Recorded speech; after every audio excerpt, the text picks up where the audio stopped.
For those of you that enjoy the Rookie Spotlight series on the channel, it will unfortunately be coming to an end by the end of July, but for one of the last stories, I wanted to talk about Tai Felton.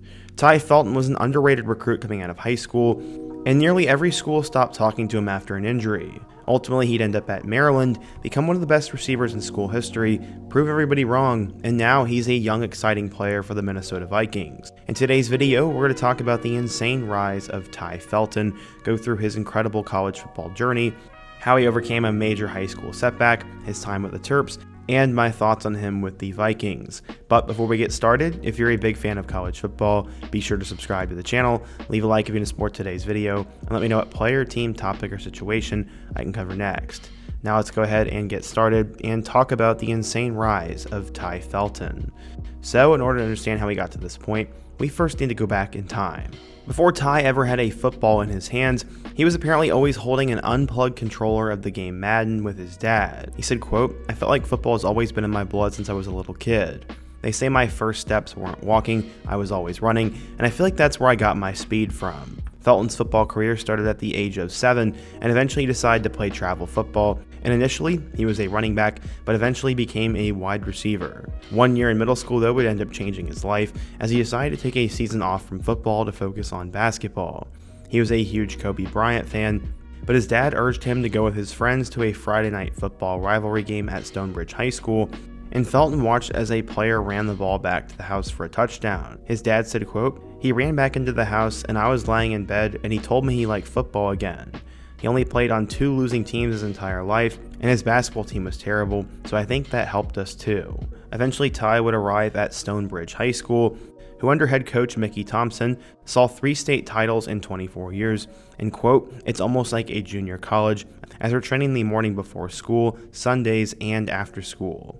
His standards were set high by his family, and he was also expected to do well in the classroom, as one time he had not done his homework, so his mom literally walked onto the practice field and chewed him out. Once he got on the field, he did pretty much everything. Tai said, quote, "I was running routes out of the backfield, playing running back, split out at receiver, at tight end, in a 3-point stance, and I would block defensive linemen.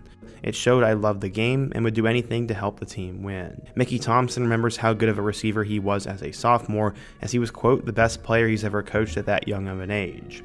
During his sophomore season, he caught 50 passes for 1,050 yards and 13 touchdowns, and now he was on the map. Eventually, Virginia Tech became the first team to offer, and they also became the front runner for him. He was extremely impressed by the coaching staff and the fact that they were a Power 4 school. On October 3rd of 2019, Virginia Tech asked Tai if he was ready to commit. They said that he would make his decision that Monday after their 5th game of the season, and that would happen on October 4th. Disaster would end up striking, as while he was on a punt return, he ended up tearing his ACL, and all of a sudden, his season was over. Once the news of the injury reached Virginia Tech, they would reach out to his parents and him that they were going to take away the offer. Justin Fuente was on the tarmac waiting to exit his plane during their phone conversation, and he told the Feltons' parents he would call them back. His mom said, quote, "I'm still waiting on that phone call from him." After that, Mike Locksley and Maryland would sweep in, and pretty quickly the Terps became the receiver's top new choice. Felton said, quote, "You know who your real friends are when you're at your lowest. Even when I was in high school, other schools tried to get me to leave, and I ended up staying. When I was at my lowest, Coach Locksley stayed with me, and that means a lot to me, and it's something that runs big in my family."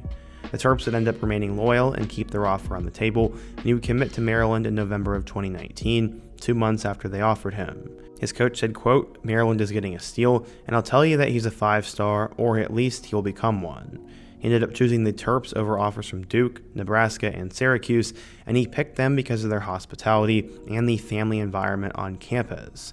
At Stonebridge High School, he showed off his speed, and despite tearing his ACL, he never ended up losing his quickness. That's what a lot of schools were worried about.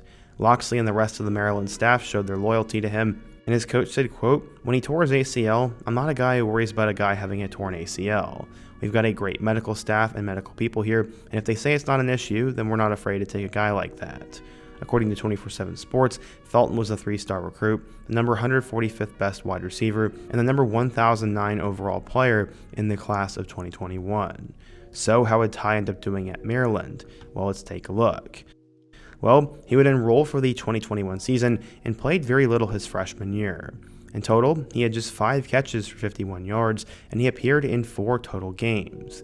He was stuck behind a lot of experienced players at the position and finished number 8 on the team in terms of catches. Ahead of his sophomore season, he was once again stuck behind a ton of big-time players, as you had guys like Jacob Copeland, Dante Demas Jr., and Raheem Jarrett. They would all eventually declare for the 2023 draft, though, and this would help him.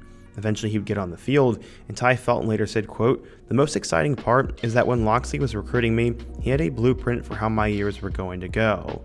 He said we are going to keep winning as we keep going, and seeing that come to fruition is very exciting, but we now know this is not the final destination, and we have a lot more work to do." Those receivers also helped pave the way for him and gave him a blueprint to follow. But going back to that 2022 season, Felton had a decent role. He ended up finishing with 23 catches for 309 yards and 2 touchdowns, with his best game coming on the road against Indiana, with his best game coming at the end against NC State, having 4 catches for 69 yards. Now that there was not a logjam of receivers in front of him, Felton would break out in 2023. While he didn't have a touchdown in the first few weeks, he eventually had his breakthrough performance against Indiana. In that game against the Hoosiers, Felton caught 7 passes for 134 yards and 3 touchdowns. This was absolutely incredible, and that was a career performance for him. From there, he became the top receiver on the team, but Maryland struggled. They ended up losing 5 of their last 7 games, but they were still good enough to make a bowl game against Auburn. To finish out the year, he ended up having a touchdown against Nebraska, a touchdown against Northwestern, and 5 catches for 140 yards and a touchdown against Rutgers. They would beat Auburn in the Music City Bowl, but Felton did not register a single catch in that one. In total in 2023, Tai finished with 48 catches for 723 yards and 6 touchdowns, and became a third-team All-Big Ten selection. According to Mike Locksley, a ton of other programs came knocking, trying to convince him to enter the portal to join their team, but Felton would not budge. During the offseason, he decided to travel down to Florida, and he would catch 300 to 500 tennis balls a day. Before practice, he'd do a 15 to 20 minute cold plunge and used a foam roller all over his body to relieve muscle tension. He was taking everything super seriously, and in a training trip to Gulf Breeze, Florida, he got a glimpse of to be a professional football player. Apparently, this NFL Combine program has produced more than 1,000 draft picks and 200 first-round picks, according to their website, and the guy he would work with was former Vanderbilt and Philadelphia Eagles star receiver Jordan Matthews. He gave him a glimpse of what he'd have to do to make the professional leagues, and in 2024, Felton became one of the better receivers in all of college football. In his first game against UConn, he caught 7 passes for 178 yards and 2 touchdowns, and he followed that up with 11 catches for 152 yards against Michigan State. Felton had an incredible month of September, as he then had 9 catches for 117 yards and a touchdown against Virginia, and 14 catches for 157 yards and a touchdown against Villanova. He was arguably the best receiver in college football in the month of September, and was apparently getting Heisman hype. Sadly though, he would cool off a bit to end the year, as he only went over the 100-yard mark one more time, as that would come in late October against Minnesota. But he was still pretty efficient, as he caught 9 passes against Northwestern, 9 against USC, 7 against Oregon, and then 6 against both Rutgers and Iowa. He also had 2 touchdowns against the Hawkeyes, and while Maryland would end up missing a bowl game because they lost 6 of their last 7 games, Felton still was incredible. He finished with 96 catches for 1,124 yards and 9 total touchdowns. His 96 receptions was a Maryland school record, and he was also 4th in the entire FBS. He was listed as a 3rd-team All-American, and Felton had put it all together. Jordan Matthews said, quote, "His level of explosiveness is very rare. It doesn't surprise me the success he's having this year." In total, he had 2,200 career receiving yards, which was 4th in Maryland history behind Jermaine Lewis, Stephon Diggs, and Torrey Smith, and he proved that staying loyal during the recruiting process can work and that you don't have to transfer to another school in order to see success. He would declare for the 2025 NFL Draft, and combining his explosiveness, production, and potential, he was seen as probably a Day 3 selection. He ran a 4.37 40-yard dash time, which was tied for number 6 amongst wide receivers, and eventually the Vikings would trade from pick number 97 to pick 102. They would select Felton with that pick. He'll battle it out with Jalen Nailor for the 3rd spot on this year's Vikings offense, and a lot of people really like the pick. He said, quote, "I would just say my speed and playmaking ability is my greatest asset.